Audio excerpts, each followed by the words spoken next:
सर्वोच्च न्यायालय के फैसले को नगर विकास मंत्री ने किया स्वागत। नमस्कार, आप देख रहे हैं यू न्यूज लाइव 24 और मैं हूं आपके साथ ज्योतिका। आइए रुक करते हैं खबर की ओर। उत्तर प्रदेश के नगर निकाय चुनाव के संबंध में माननीय सर्वोच्च न्यायालय के फैसले का नगर विकास मंत्री श्री A.K. शर्मा ने स्वागत किया। नवगठित डेडिकेट पिछड़ा वर्ग आयोग की रिपोर्ट स्वीकार करते हुए माननीय सर्वोच्च न्यायालय ने चुनाव प्रक्रिया में आगे बढ़ने के लिए आदेश दिया है। नगर विकास मंत्री श्री A.K. शर्मा ने कहा कि माननीय सर्वोच्च न्यायालय द्वारा दिए गए आदेशानुसार ओबीसी सहित सभी वर्गों को संवैधानिक व्यवस्था के तहत आरक्षण देकर चुनाव कराने की दिशा में सरकार आगे बढ़ाएगी।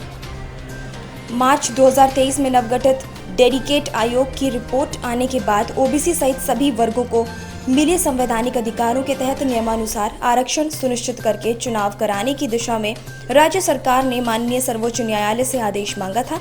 उन्होंने कहा था कि संविधान और देश की कानूनी व्यवस्था के तहत हम कमजोर वर्गों को सामाजिक, आर्थिक एवं राजनीतिक न्याय दिलाने के लिए प्रतिबद्ध हैं। माननीय प्रधानमंत्री जी एवं माननीय मुख्यमंत्री जी की सबका साथ सबका विकास की भावना हमारा मूल मंत्र है। ओबीसी को पहले भी बीजेपी सरकार ने 5 दिसंबर 2022 के अंतिम नोटिफिकेशन में आरक्षण दिया था।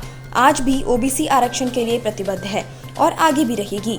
कथनी और करनी में फर्क रखने वाले, झूठ बोलने वाले और अपने निहित स्वार्थ के लिए पूरी चुनाव की संवैधानिक प्रक्रिया को तोड़ने वाले आज फिर से परास्त हुए।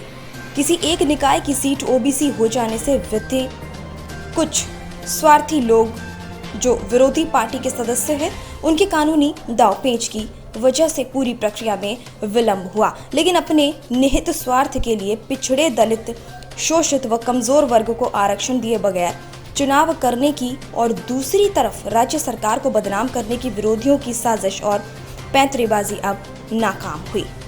लखनऊ से वशिष्ठ चौबे की खास रिपोर्ट।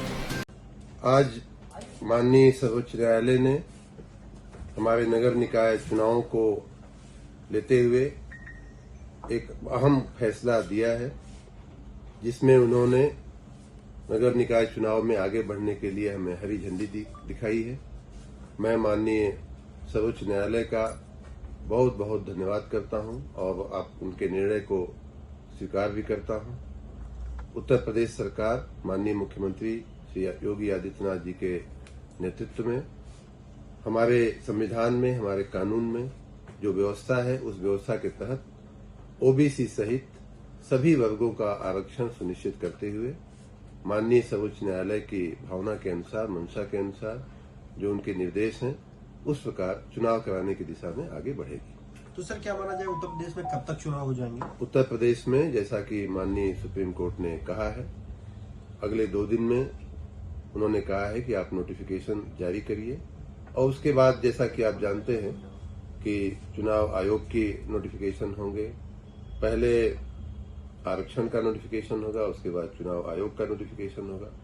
चुनाव आयोग के नोटिफिकेशन के बारे में हम कोई टिप्पणी नहीं कर सकते, उनका अपना टाइम टेबल होता है और इस तरह अब चुनाव होने की प्रक्रिया एक तरह से शुरू हो जाएगी और बहुत ही शीघ्र राज्य में ये चुनाव सभी वर्गों का आरक्षण सुनिश्चित करते हुए संपन्न हो जाएंगे। आपका बहुत बहुत धन्यवाद। इस खबर में इतना ही। मिलते हैं दूसरी खबर में यू न्यूज लाइव 24 के साथ।